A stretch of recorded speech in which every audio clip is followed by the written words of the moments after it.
یہ جو عدم اعتماد پیش ہو رہی ہے، خان صاحب چلے جائیں گے، قومی اسمبلی نہیں جائے گی، یہ پکی بات ہے۔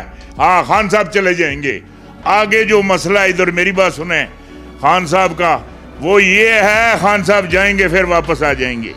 یہاں عدم اعتماد میں خان صاحب نہیں رہیں گے واپس بھی۔ آپ یہ سمجھ لیں کہ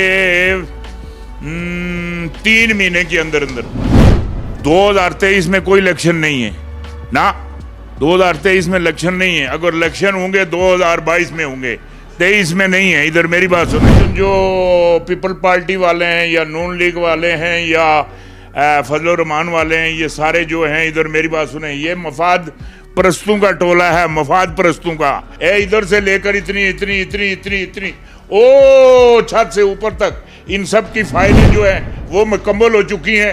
خان صاحب نے اس کے اوپر عمل درمل کروانا ہے، اور عمران خان ہنگامی سربراہ کے طور پر پھر دوبارہ آئے گا، یہ پکی بات ہے، اس میں کوئی دو راہ نہیں۔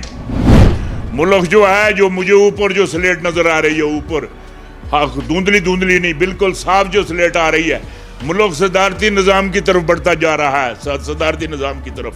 یہ میرے رب کی طرف سے، ادھر میری بات سنیں، صدارتی نظام کی طرف، اسلامی صدارتی نظام کی طرف نہیں، خالی صدارتی نظام کی طرف بڑھتا ہوا دکھائی دے رہا ہے۔ خان صاحب کا ساتھ دیں، ادھر میری بات سنیں، خان صاحب کے ہاتھ مضبوط کریں، ادھر میری بات سنیں۔